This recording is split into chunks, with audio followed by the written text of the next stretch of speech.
de dos acontecimientos. El dulce nombre de María relacionada con el segundo sitio de Viena, y después ha mencionado tiempo a hablar del milagro del Vístula relacionada con el dogma de la Asunción. Cuando hablamos el año pasado de la batalla de Lepanto, dije que había 3 festividades de la Virgen relacionadas con acontecimientos históricos o bélicos, pero no había 3, había 4. El cuarto que no nombré el año pasado era el del milagro del Vístula relacionada con el dogma de la Asunción, y a ver si lo vamos a ver. Bueno, pues este empieza con la fecha esta, pero empieza antes, lógicamente. Aquí vemos un mapa de lo que eran los Balcanes. Todo esto eran los Balcanes, estaba todo dominado por el Imperio Turco. Llegaba hasta aquí, todo esto.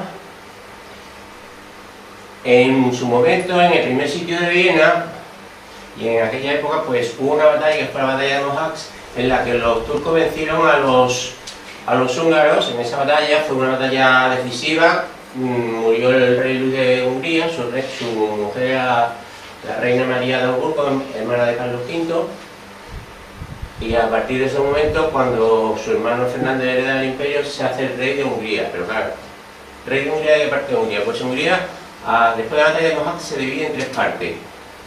Esta parte de aquí, que veis ahí, es la que se quedó Turquía como tal.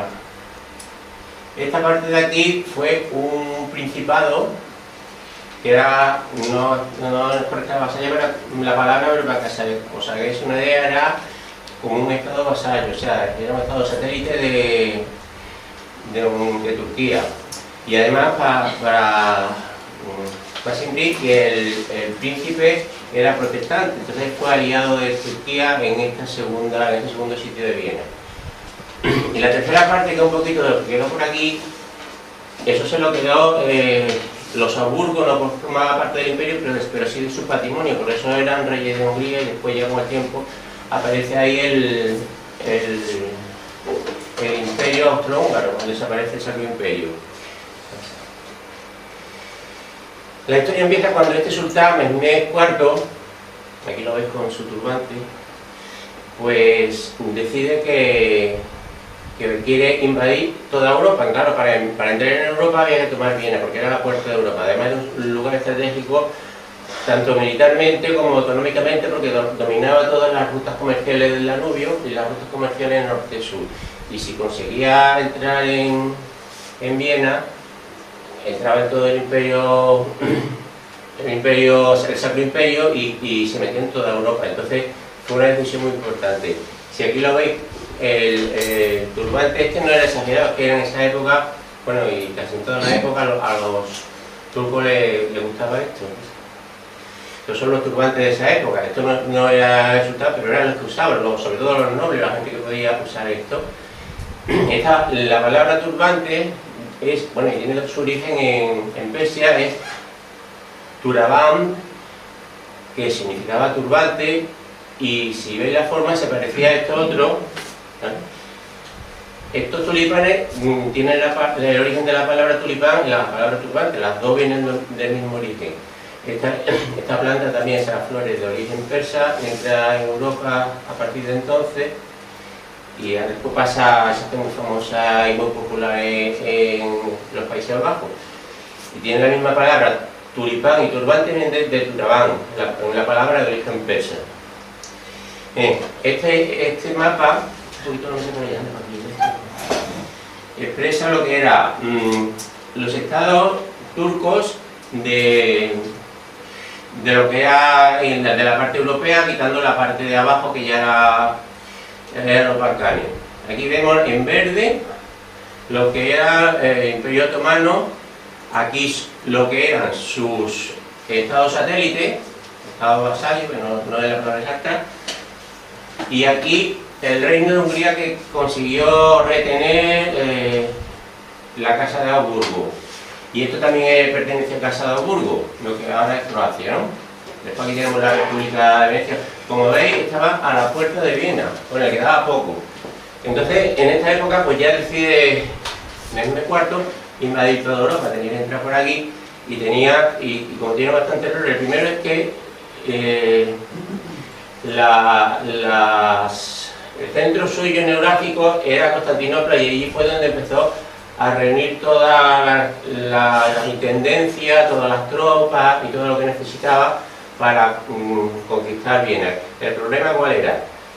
Que empezó tarde, porque la guerra la declaró un año antes, pero esperó a que pasara el invierno y más tiempo, porque toda esta parte llovía mucho y se embarraba, y le dio tiempo al emperador, a Leopoldo I, que ahora hablaremos de él, le dio tiempo a preparar las defensas y sobre todo a pedir ayuda y a los principados alemanes, que teóricamente pertenecían al imperio, pero que después de la guerra de los 30 años y la paz de Westfalia, pues los estados protestantes pues ya prácticamente pertenecían al imperio, pero de forma nominal.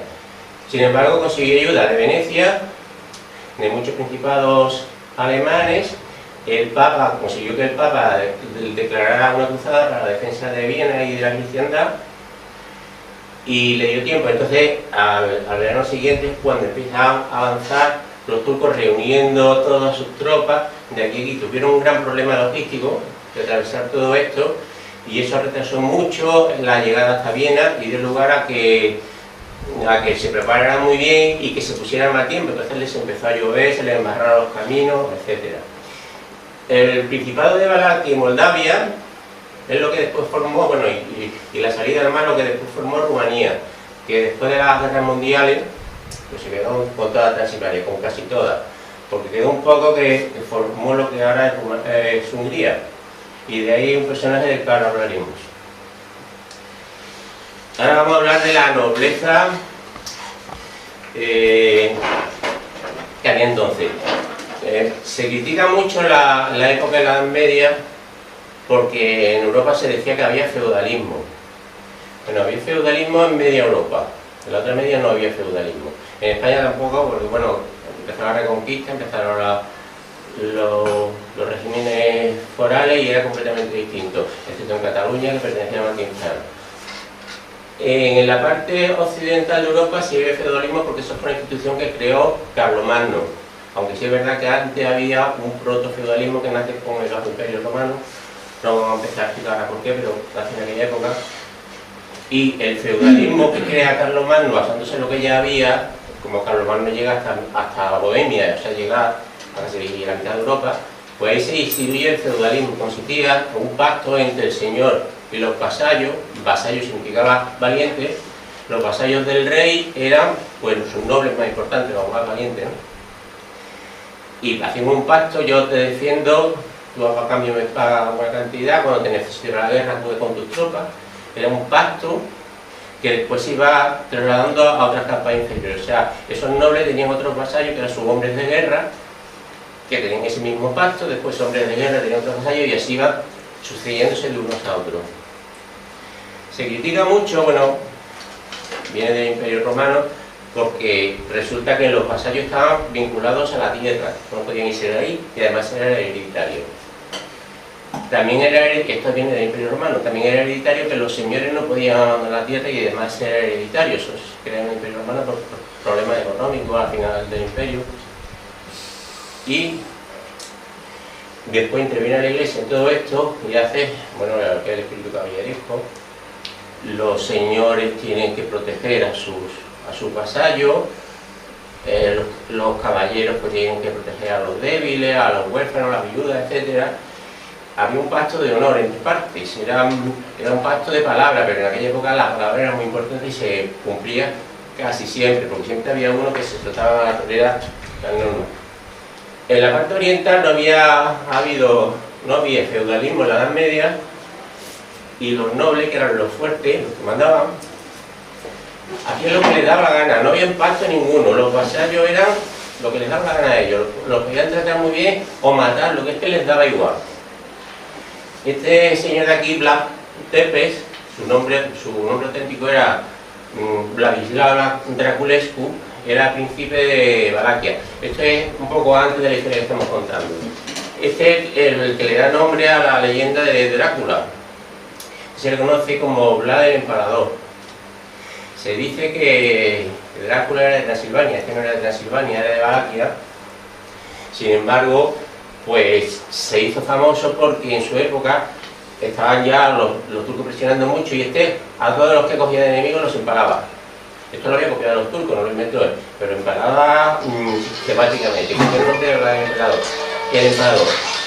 En Valaquia y en Rumanía no se le tiene por como un tirano y un alguien temido, sino todo lo contrario, él es un héroe nacional porque defendió a Valaquia de los turcos y se portaba con los turcos como los turcos se portaban con él. Este es uno de los que dan origen a la leyenda de Drácula, que lo ponen en Transilvania. Y lo ponen en Transilvania por esto otro, ¿no? Esta señora que vemos aquí, tan elegante, tan refinada, tan guapa, es Isabel de Báthory. Bueno, nunca no es el severo, yo no sé cómo es muy raro, yo lo he ya en español. Esta era de Transilvania, de la Transilvania que todavía pertenecía a Hungría, la parte más occidental de Transilvania, quedó en la parte de Hungría.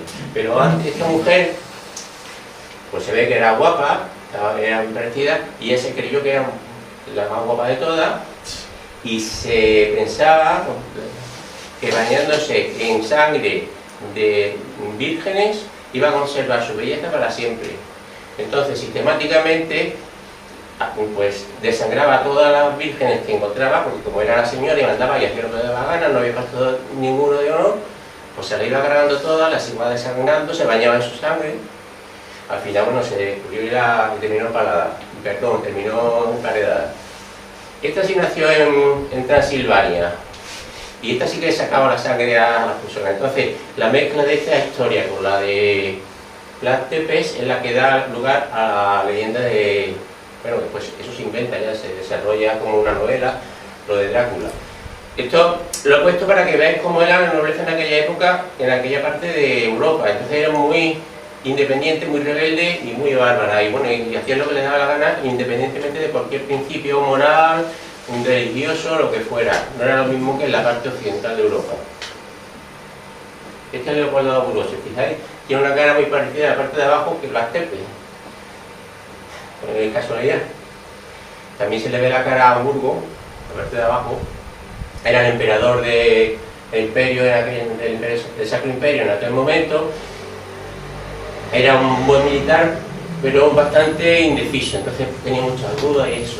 Este fue el que se dedicó a preparar la defensa de Viena, a pedir ayuda, hizo alianza con muchos, bueno, ya he dicho, con Venecia, con Polonia, con los principados alemanes.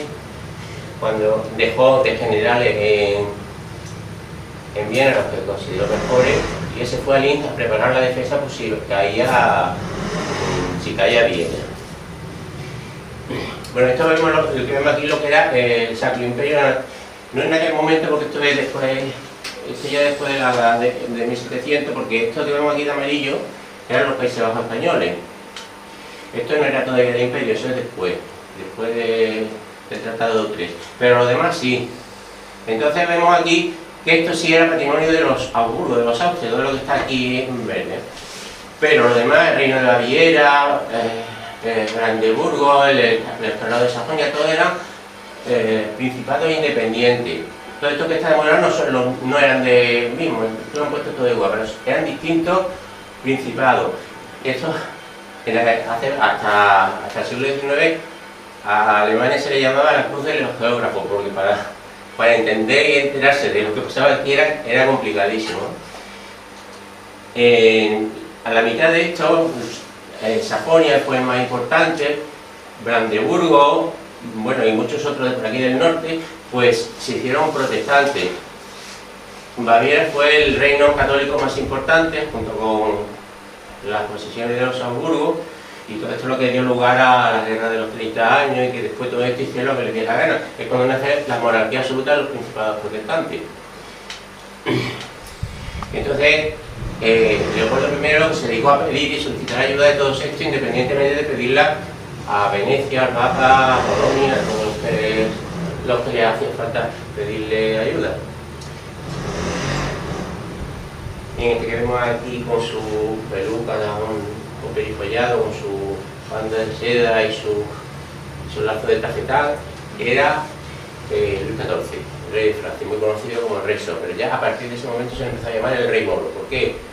Porque en su obsesión de ir contra los Habsburgo, Ya había acabado la guerra de 30 años, por la atención que este hizo a la cristiandad, triunfaron los protestantes, bueno, este y Luis XIII.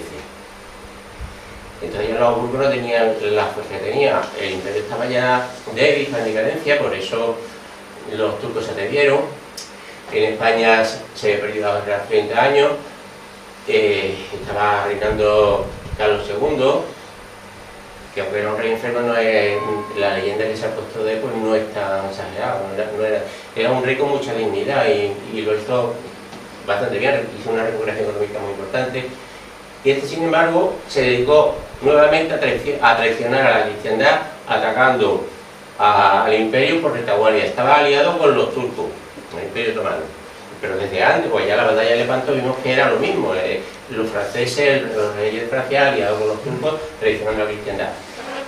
Y a España también le sigue atacando el norte de, bueno, los Países Bajos españoles, o sea, Flandes español, y seguía atacando el norte de España, y ahí estaba Carlos II defendiéndolo como podía, porque España se había recuperado económicamente, pero no demográficamente, no había hombres. Y el problema es que no había ya gente que defenderla, porque se había sacado a España en la guerra de 30 años y en América. Entonces no había hombres. Este fue el gran traidor de la época. Y este es Carlos II. Si ve la diferencia de autoridad y de dignidad, este el otro era pues, todo devorado, todo bamboya, ¿no? Pues ya, como ya he dicho, este hizo una gran recuperación económica, le faltaban hombres. De esta forma la recuperación económica no era lo mismo que fue antes, pero bueno, tenía siguiendo toda Italia, que era muy rica, Sicilia, Nápoles, Milán y toda América, o sea que seguía y consiguió recuperar económicamente el imperio español, pero le faltaban hombres, entonces estuvo a la defensiva. Cuando empieza el sitio de Viena, se le pide también apoyo a España. Como no tenía hombres, lo que hizo fue mandar dinero, mandó una gran aportación económica para armamentos, para reclutar hombres, etc. Eso es lo que hizo España como aportación en esta Segunda Guerra. No he dicho, bueno, esto y lo que vamos a ver después está muy relacionado con Polonia. Pero aquí sí que tuvo España dos influencias, una indirecta y esta más directa, aportó dinero, todo lo que pudo. La indirecta, ¿cuál es? Pues que en principio la devoción al dulce nombre de María nace en España y se empieza a celebrar en España. La primera fiesta litúrgica conocida del dulce nombre de María se conoce que fue en Cuenca, hasta ahora, no sé si se parece a ninguna otra nueva, ¿no? En Cuenca fue donde primera vez se hizo una fiesta litúrgica, la festividad del dulce nombre de María. Como España y el imperio estuvieron muy relacionados durante los guerras de 30 años, estaban emparentados y eso, pues los españoles la llevaron al imperio esa devoción, a Viena, igual que en Praga se llevaron el Niño Jesús de Praga, que es muy maravilloso. Pues eso fue una contribución a lo que es esto, porque claro, la devoción llegó a Viena gracias a España. Estos ya son los generales que ayudaron a Leopoldo I en el sitio de Viena. Este que vemos aquí es Eugenio de Saboya, uno de ellos. Bueno, ha sido la época con la peluca esta fue la moda que impusieron los franceses, que en aquella época ya era lo más importante desde el punto de vista cultural, imponían sus modas, sus costumbres, empezaron a exportar la ilustración. Este lo con la peluca, bueno, además va vestido de militar, con la bengala, en general, no sé. Este otro, Carlos V de Lorena, este es el abuelo de Francisco I, que fue el que se casó con María Teresa y fue emperador del imperio, que es cuando ya los Habsburgo dejan ser Habsburgo y son Lorena, aunque pusieron el nombre de Habsburgo-Lorena, en realidad ya era la dinastía de los Lorena. Entonces, este fue otro gran general que ayudó en el sitio de Viena.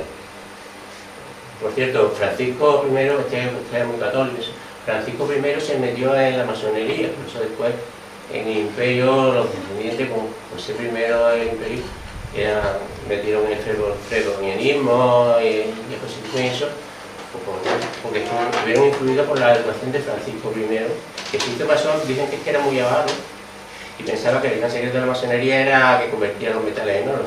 Se metió en la masonería por eso.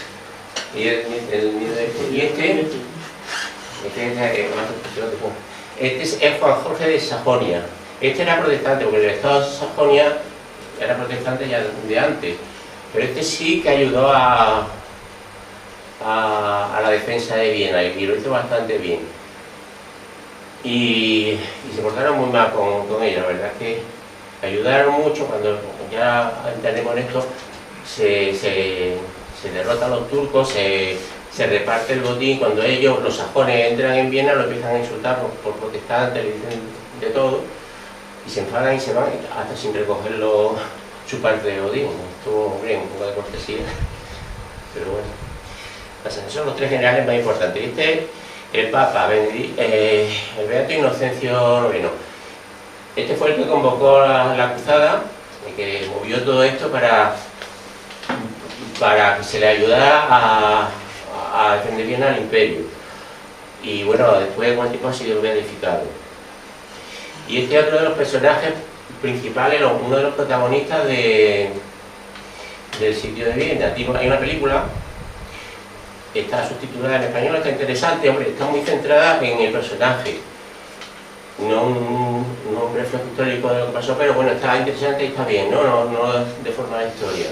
La película parece que se llama Deus Vult, en latín. Este fue el que designó el Papa como legado suyo para ir predicando la cruzada por todas partes. Lo hizo con mucha vehemencia, mucha intensidad, con mucha fe. También ha sido beatificado y fue un gran protagonista dentro de lo que fue la batalla de Calais. Fue el sitio de Viena y la batalla de Calais, que ahora veremos. Periodista general turco, Kara Mustafa. Esta era la dinastía de los Kokrulu, que era una dinastía de visires que se fueron sucediendo unos a otros hasta este. Y este estaba en decadencia y pensaba que consiguiendo conquistar Viena, invadiendo Europa, iba a conquistar todo lo que había perdido la preeminencia de su familia, de los Kokrulu. Convenció a Mehmed IV para hacer esta invasión y lo pagó caro porque al final lo ganaron los mismos turcos. Ahora veremos las tropas más famosas, además lo que sabemos de la batalla, que son los husares alados. Los husares alados eran una caballería acorazada, que de husares no tenían nada. Los husares son caballería ligera, eran caballería acorazada. Esto los turcos también las tenían, pero no pintaron mucho en la batalla, no hicieron nada importante. Sipahi en español significa cipayo. Esta eran gente que se les pagaba y combatía. Podían ser de cualquier parte. El caso es que eran mercenarios. Eran cipayos, son sipahi. Eran los turcos, también tenían sipahi de infantería. Y bueno, pues aquí en esta armería pues vemos esta forma, el uniforme que tenía, es todo acorazado, incluso el caballo con placas segmentadas, ¿no? Y estos son los más famosos de los turcos, los genízaros. Los genízaros eran los cristianos que estaban en territorio turco, tenían que pagar un impuesto, que era un hijo en temprana edad. Se los llevaban, los educaba el Estado, el sultanato otomano.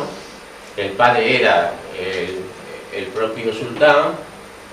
Se convertían en fanáticos del Islam y eran todos esclavos. O sea, estos no eran soldados libres, eran esclavos, igual que pasó aquí en España con los esclavos en tiempo de los omeyas, ¿no? Pues estos eran esclavos, pero luchaban a favor del Imperio Otomano, y después con el tiempo terminaron adquiriendo tanto poder que muchas veces movieron un sultán, pusieron otro, que fueron adquiriendo cada vez más preeminencia.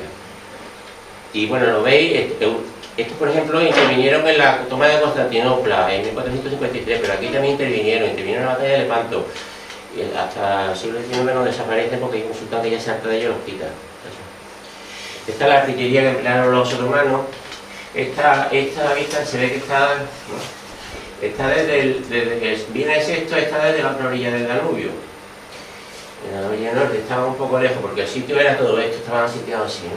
Y esta artillería, los turcos ahí cometieron otro error porque se llevaron artillería ligera, no se llevaron artillería de sitio, y eso fue otro error porque trataron bastante en destruir la defensa de Viena, que ya era las defensas eran modernas, eran de letras italianas, que se inventan en el Renacimiento. Ahora vamos a ver. Aquí ya una escena en la que vemos a los turcos intentando saltar una trinchera cristiana. Las trincheras se construían alrededor de la defensa de la ciudad porque era mucho más difícil de batir por la artillería, Y bueno, además en la película sale como lanzan abrojos al suelo, y llamaban todo esto de abrojos, que eran como una bola, una esfera con 4 pinchos que cayeran como cayeran, siempre estaban de pie con un pincho para arriba, o incluso con 2. Y entonces pues eso dificultaba mucho el avance de la infantería y por supuesto de la caballería. Aquí vemos que esto no es oficinista, lo van otros que van con sable. Aquí vemos un capitán austriaco con 2 pistolas y estos otros defendiéndose. Bueno, este era un aliado que llevaron los turcos. Estos eran los tártaros de Crimea. Los tártaros, bueno, eran descendientes de los mongoles, que los rusos le llamaban tártaros, era lo mismo. Pues en Crimea se creó son los descendientes de la Horda de Oro. Fue la horda más importante de los mongoles cuando se empieza a fragmentar su imperio, ¿no? Estos son los descendientes, los tártaros de Crimea, que han llegado hasta, bueno, ya lo veremos en la siguiente. Y bueno, fue un aliado que parecía que iba a ser muy importante, pero al final no sirvió para mucho. Aquí lo veis que, bueno, parecen medio salvajes, pero es que lo era. O sea, si los nobles de la Europa Oriental eran lo que eran, estos eran peor todavía. Estos eran las hordas que venían de los mongoles, de los hunos, de todo eso. Bueno, aquí vemos una ilustración turca del sitio de Viena. Como veis, tenían hasta camellos para transportar las tropas, víveres, las armas. Aquí vemos un cañón de los que usaban. Aquí ya vemos las trincheras, si las veis van en zigzag para evitar la artillería de las defensas austríacas. Aquí vemos un mortero que está inclinado, supongo que esto lo podrían ver. Y bueno, van haciendo avances por las trincheras y ahora veremos la importancia que tuvo. Esta es la catedral de San Esteban, la que está ahora, la catedral de Viena, y aquí estaba en el centro justo de la Viena antigua, de la Viena de esta época. Y aquí se subió un pintor, y en el pleno sitio de Viena dibujó este plano de la ciudad, un plano circular. Aquí va, no sé si se ve bien desde ahí, yo lo que ven aquí, va poniendo lo que era la ciudad y todo lo que había alrededor, con todos los detalles. Es un dibujo muy famoso por la curiosidad de que es circular, que lo iba haciendo, iba rotando dentro de la torre de Viena y iba haciendo así, y lo dibujó todo de una forma un poco extraña de la ciudad, pero bueno, así es un poco parecido a lo que se hace ahora con la fotografía, que se hace así y se da una vuelta entera o algo así. No le adelantaba a su época. Esto se llama eso, pues Niklas Medelman. Y estos fueron otros de los grandes protagonistas del sitio de Viena. Pues resulta que esa trinchera que hemos visto antes, que avanzaban y se zigzag, llegaba un momento en que se metían debajo de tierra. ¿Por qué? Porque se metían debajo de tierra para llegar debajo de los bastiones, de los rebellines, de las murallas de Viena, minarlas, hacer explotar unas minas, hacer que se hundieran, y por ahí entrar los turcos, que eran muchos más que los defensores, eran como 5 veces más. Entonces había que hacerlo, y lo intentaron varias veces. Lo que pasa es que esto, la primera vez que intentó, no se lo esperaban los austriacos que fueran a hacer eso, pues se levantaban muy temprano para empezar a trabajar, oyeron ruidos extraños, empezaron a pensar, a sospechar, avisaron a las autoridades militares de Viena, se dieron cuenta que lo estaban haciendo en una mina, iban a volar las murallas de Viena y además varios sitios. Los austriacos, como se habían enterado, hicieron contraminas y destruyeron todas las minas que estaban haciendo los turcos, y fueron uno de los salvadores de la ciudad. Después, al final, se les recompensó, se les condecoró a los panaderos de Viena, y ahora ven otra importancia que esto tiene en otro aspecto. Mira, aquí vemos un plano de lo que es la defensa de Viena. Este es muy gráfico. Si habéis visto el sitio donde estaba la artillería otomana disparando a la ciudad, eso, pues estaba por aquí. Esa que hemos visto de la artillería otomana estaba por aquí. Estaba en esta parte de la ciudad, que fue la menos importante. Esta otra parte también está aquí, muy importante. Y esta parte de donde iban haciendo las trincheras, si los veis aquí en zigzag, iban llegando hasta aquí, y aquí era donde iban a poner la mina, y por aquí es donde iban a atacar y a tomar la ciudad. Porque, bueno, pues por aquí, este río es muy poco importante. Hoy en día, si os metéis en Google Maps, veréis que solo existe esto, lo demás está soterrado, o incluso se ha secado. Entonces este era un río que era de poca importancia, entonces está sitiado por los turcos, esta es la parte más importante del sitio, y aquí está la montaña de Kahlenberg, que fue lo más decisivo de la batalla, que ahora lo veremos más adelante. Por aquí por donde se salvó, los turcos estaban en todo esto, ¿no? Pero por aquí por donde se salvó la batalla. Los aliados de Crimea, los tártaros, tenían su campamento por aquí, están bastante lejos, porque como además era caballería, pues aquí no intervino mucho.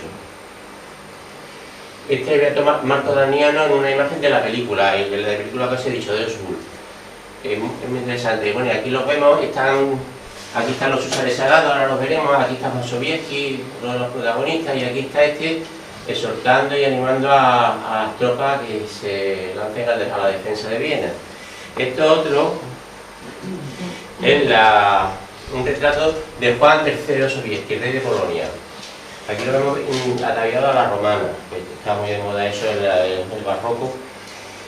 A él no le pegaba nada, este era un hombre curtido en la guerra, en muchas batallas antes de llegar a ser rey, porque en Polonia la monarquía era electiva y así le fue al final. Y bueno, pues lo eligieron de rey porque fue un gran militar y era lo que necesitaba entonces Polonia para defenderse de todo lo que estaba sufriendo. Y fue uno de los... Aquí parece que se le ve con cara de bruto, de gente de guerra, curtido de campo, no era un cortesano. Sin embargo, bueno, que está guiado también a la época, esto es una forma alegórica, ahora lo vamos a ver vestido de cortesano y veréis lo poco que le pega, no es como Luis XIV. Aquí tiene una cara bruta, no le pega esto. Bueno, pues así se vestía porque era la moda y había que vestirse así, ¿no? A la francesa, con su lacito rojo aquí y su peluca. Este era Juan Sobieski, el rey de Polonia. Y aquí lo vemos en la película. Aquí vemos otra vez las salas de los húsares alados. Aquí está él, con sus tropas. Pasa. Bueno, esto ya esto lo he tomado de Google Maps. Esto que veis de rojo aquí hay un monumento ahora a lo que es la batalla. Todo esto era montaña, ¿no? Rodeando a Viena. Y esto es Kahlenberg. Desde aquí es de donde bajaron los polacos para defender Viena. No se lo esperaba, Mustafa no se lo esperaba. Le habían aconsejado que defendiera todo esto, pusiera defensa, cinchara lo que fuera. Él pensó que era imposible que por aquí le pudiera atacar nadie, y menos lo que le atacó, que fue la caballería, y que subiera por ahí una artillería que también subió. Hombre, yo lo he visto en Google Maps y tampoco es tan escabroso. Lo que sí que es verdad que todo esto estaba en aquella época lleno de bosques, y todavía sigue habiendo bosque todo esto. Ahora vamos a ver. Pasa.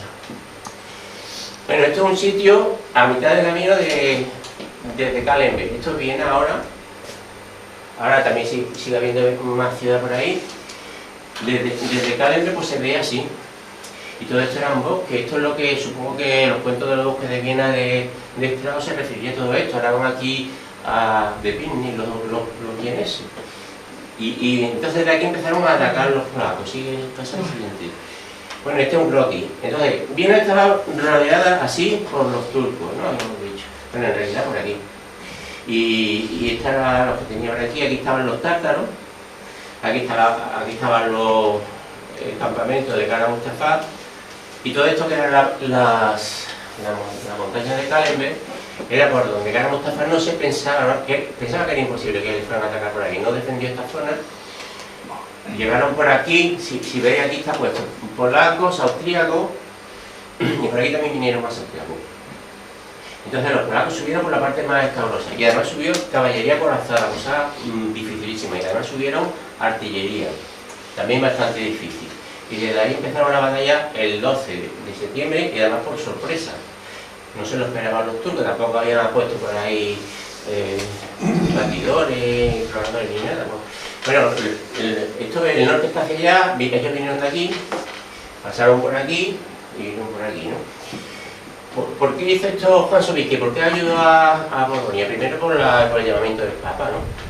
El declaró cruzada, era católico y lo hizo, pero es que además sabía que después de Viena iban ellos, que ya habían tenido varios enfrentamientos con los turcos, con los húngaros de Valaquia, con los húngaros protestantes, que habían acudido al sitio de Viena a favor de los turcos. y sabía que era importante. Él además amenazó a los turcos y a otros príncipes protestantes que si le atacaban a él mientras que él venía aquí con su ejército, después habría represalias, le atacaron y después hubo represalias y supo vencerlos a todos. Fue una general, y además muy valiente porque hizo una estrategia que nadie se esperaba y le salió bien.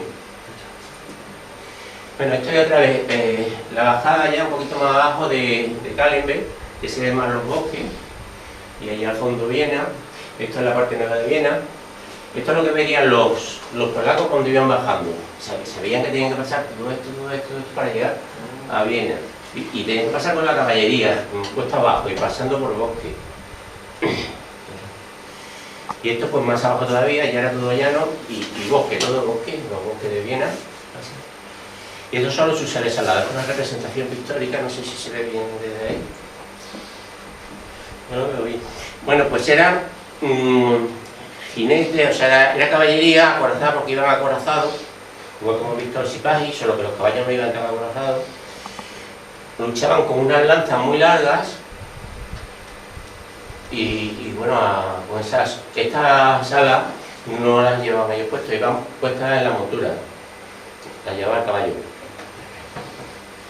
Pues bajaron corriendo, bueno, aquí se les ve, parece que hay un turco ahí, de eso, bajaron corriendo muchísimo, eran muchos, porque Polonia, como era una ayuda, siempre han tenido mucha caballería. Bajaron corriendo, no se lo esperaban los turcos y arrasaron. Fue una batalla, la batalla de Kahlenberg, que duró 20 minutos de lo rápido que fue el descalabro para los turcos. Esto es otra representación de la carga de los fusiles salados de frente. Vemos lo larga que era la lanza y lo imponente que tendría que ser. Los turcos fueron derrotados y se firmó la paz de Karlowitz. Lo más curioso de esta paz es que los franceses se ofrecieron a ser mediadores, a ser árbitros de la paz. Bueno, después que habían traicionado al imperio, que habían ayudado a los turcos, ahora querían ser mediadores, no le hicieron ni caso. Esta paz de Karlowitz es muy importante porque esto fue el principio del fin del Imperio Otomano. A partir de aquí, todo el siglo XVIII fue un retroceso continuo, porque es que cuando se gana la batalla de Kahlenberg, Juan Sobieski, entre otros, bueno, Juan Sobieski fue el protagonista principal, que fue el que derrotó a los turcos por la espalda y después de flanco, y los demás que pudieron huir. Kara Mustafa consiguió huir, pero era un rito dentro del Imperio Turco, que un general que había perdido una batalla de esa importancia se le degollaba. No se le degollaba, no se le ahorcaba, ¿no? Pero con eso sí, con un cordón de seda. Que pasó la gente. Entonces pues se le ahorcó un cordón de seda además delante de su hijo. A partir de ese momento el Papa promueve la creación de una Liga Santa que se crea entre Polonia y el Imperio principalmente, y se empiezan a reconquistar sobre todo Hungría, pero que después se sigue reconquistando hasta que viene la Primera Guerra Mundial, que es cuando ya se deshace el Imperio, se deshace el Imperio Otomano y se deshace todo. Esto otra vez, Papa Inocencio IV lo he puesto aquí precisamente porque fue el que convocó esta Liga Santa. Juan Sobieski, cuando venció a los turcos en Kahlenberg, entra victorioso en Viena, recibido muy afectuosamente por todos los vieneses, y mandó un mensaje al Papa que decía: Veni, vidi, Deus vinci. Bueno, el Papa lo condecoró también y tal y cual. Y en celebración de ese día, el día de la victoria de Kahlenberg, se instituye esta festividad del dulce nombre de María ya en toda la iglesia. Las que se llaman María, solo María, pues lo celebran este día, el día del dulce nombre, que es el 12 de septiembre. Esto es una iconografía de la época. Si vemos, esto parece un cuadro de estos peruanos de la escuela cosqueña, pero no, es de la época. Y aquí lo vemos pisando la media luna. Esto es un relato del Apocalipsis, pero es que no hay más del Apocalipsis, no hay más. Sin embargo, esto es una señal de que la Virgen había derrotado al Islam. En España éramos más crueles, incluso antes de esta batalla. Por eso lo habíamos reconquistado. Si os fijáis aquí, la luna está boca abajo. Este es un cuadro de Zurbarán, anterior a la batalla. O sea que en España se pintaba muchas veces la luna boca abajo. La Virgen por una estrella, estirada del sol, y pisando la luna, pero la luna va abajo, pisando el Irán, derrotado, ¿no? Es un cuadro precioso de Zurbarán, no sé cómo lo veréis ahí. Entonces, esto es de parte del botín. Esto es un estandarte turco que consiguieron los polacos. Esto otro muy curioso, ¿verdad? Esta casulla, la casulla además no, pero la casulla está hecha con dos partes de una tienda turca. Estos son adornos turcos, se cogieron de botín y se confeccionó esta casulla, que está como de un botín de guerra más que otra cosa, ¿no? Bien, una de las cosas que pasó, que ha tenido trascendencia hasta nosotros, aunque menos importante, pero bueno, fue que Leopoldo I, cuando vuelve a entrar en Viena, a celebrar la victoria, condecora a los panaderos vieneses porque los había librado de las minas que hubieran hecho que hubieran entrado los turcos en Viena. Entonces los condecora. Y los panaderos vieneses, en agradecimiento, hicieron varias cosas. Pero primero vamos a hablar del café. El café no existía entonces en Europa, no se consumía, lo consumían los turcos porque esto venía de África y eran los turcos los que consumían café. Cuando llegan los cristianos y se encuentran con el botín, se encuentran con esto. Como también había prisioneros turcos, les explica cómo se hace y se introduce el café en Europa. Se introduce a partir de esa época, lo que estoy aficionado al café, ya sabéis que se lo debe ya a esta batalla. Y ahora vamos a hablar de los panaderos. Entonces, otra vez la imagen de los panaderos vieneses condecorados, y ellos en agradecimiento hicieron esto. Esto se lo regalaron al emperador, a Leopoldo I. Esto es el pan de Viena, se hizo en aquella época. ¿Cómo se hacía el pan de...? El pan de antes era, bueno, era esto, una guaza, ¿no? Un pan normal, de siempre, lo que se llama pan de pueblo. La Viena se fabricaba igual que esto, pero a mitad de la cocción introducían en el horno vapor de agua, mucho vapor de agua. Entonces salía otra clase de pan, que era el pan de Viena. ¿No? Es esto. Este pan de Viena, que ahora todo el mundo conoce, todo el mundo consume, en aquella época se introdujo un poco en Europa, solo en las cortes, en las personas más refinadas, porque era caro, era raro. Después con el tiempo se fue refinando, esto fue a finales del siglo XVII, ¿no? Bueno, pues en el siglo XIX, en una exposición mundial que hubo en París, los panaderos vieneses ya habían perfeccionado la fabricación del pan de Viena, la habían hecho mejor, más sabrosa, la llevaron a la exposición de París y a partir de entonces se dio a conocer a todo el mundo y sí, cuando se popularizó el pan de Viena. Y lo que hemos visto antes, esto se le regaló al emperador como un regalo. Esto también fue otro regalo de los panaderos vieneses al emperador, el croissant. Croissant en francés significa creciente, porque es el creciente, la media luna. Esto lo hicieron como para mofarse de los turcos, ¿no? Hicieron una media luna, que era el croissant, y bueno, se populariza porque, no sé, hasta en América existe, porque creo que le llaman media luna o algo así, en Hispanoamérica por lo menos. Y esto lo crearon los vieneses, y todo esto se lo debemos gracias a Sobieski y a los panaderos vieneses. Bien, este otra vez, el beato Marco Daniano. Esta es una iconografía que saca de una estampa que porque trae una oración a este beato pidiéndole por Europa. Aquí todavía se ve que eran bastante optimistas con la Unión Europea. Tiene pintada la bandera de la Unión Europea, aquí la bandera en los turcos caída, el beato con la cruz, esta es la catedral de San Esteban y esta es la ermita de donde él procedía. Esta ha sido en circulación, la plegaria al beato Marco Daniano por Europa. Sí. Bueno, y esto, el café, se lo debemos a la batalla esta, pero esto en concreto más todavía, porque ahora hay mucha gente que lo que le gusta es esto, el capuchino. ¿Y por qué le llaman esto capuchino? Esto se popularizó más que nada en Italia, es donde viene el capuchino. Pues porque Marco Damiano era italiano y era un capuchino. Entonces se hicieron esto y le pusieron el nombre de capuchino por Marco Damiano. Entonces, otra cosa que se la debemos a la batalla de Calembre, sobre todo lo que les guste, los que se han aficionado a croissant, el café o un capuchino y desayuno o brinde con eso, ya saben de quién se tienen que acordar. Del dulce nombre de Juan Sobieski, de los panaderos de Viena, de Beato Marco Daniano, etc. Y ya por último, San.